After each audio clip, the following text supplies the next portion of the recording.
for Thought started with a simple idea: to celebrate and explore Indiana's dynamic food history and culture.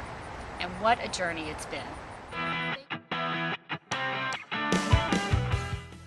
The Sciences thought it was very special to be part of this program because it enabled us to talk about our favorite subject, which is food. So it was very exciting for us to be able to be involved with the Indiana Humanities group on Food for Thought, because we're a food company and want people to connect with where their food comes from.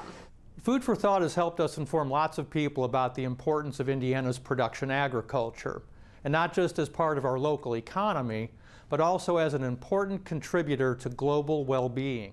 We're grateful to have been part of this very broad conversation about food.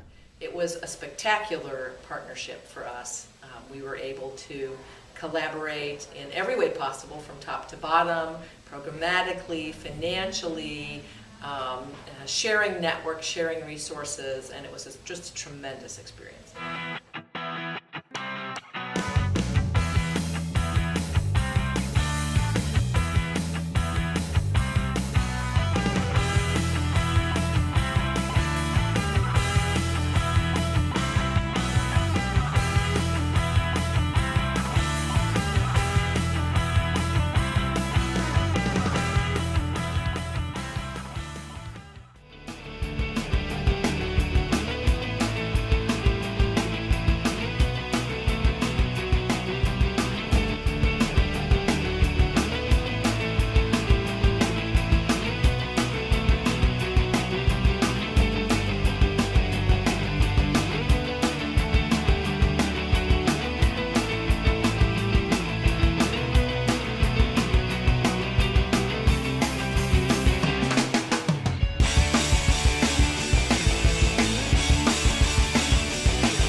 We were all so excited about it because it showcases not just our agricultural heritage, but also the food heritage that we have, obviously, since it's the Food for Thought. And people have been able to talk more about that, talk about the recipes that have been passed down to them, and then also share stories, not just through the story silo, but just talking and conversation. So it is part of not just our economic development and our business development, but also just our heritage and celebrations. One of the things Dow AgriSciences sponsored as part of Food for Thought was the Story Silo, which was an amazing way for people to tell their stories and capture their history. And what was so neat about that is to see the memories that come forward when you talk to people about food. My favorite memory of food involves making candy with my grandmother, Christmas candy. We made it every year. She made great fudge and caramels, and it was just a great time spending it with her, and we really were able to bond that way. Every spring when I was in grad school, we used to go collect our food for a meal.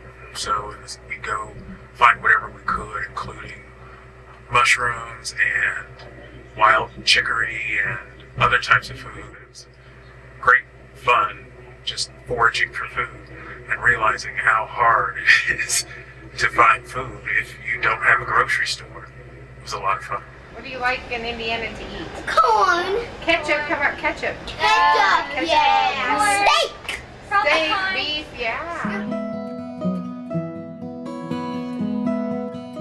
I think the legacy is a greater awareness of food, how it is grown, where it comes from, why this dish in this region and that dish in that region.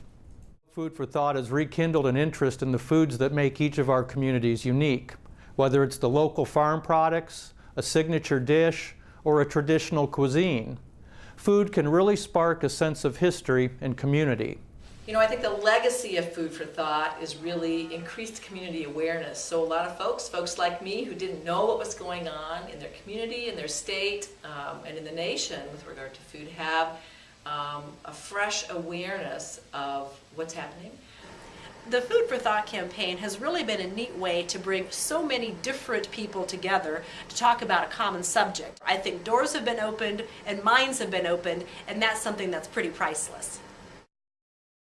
We are delighted to announce that the Indiana State Fair will be the permanent home for the Food for Thought traveling exhibit. Many thanks to our partner Cindy HOYE and her team at the Indiana State Fair for making that possible. Thank you for joining us at the table while we've savored and explored the things that define us, unite us, and distinguish us as Hoosiers.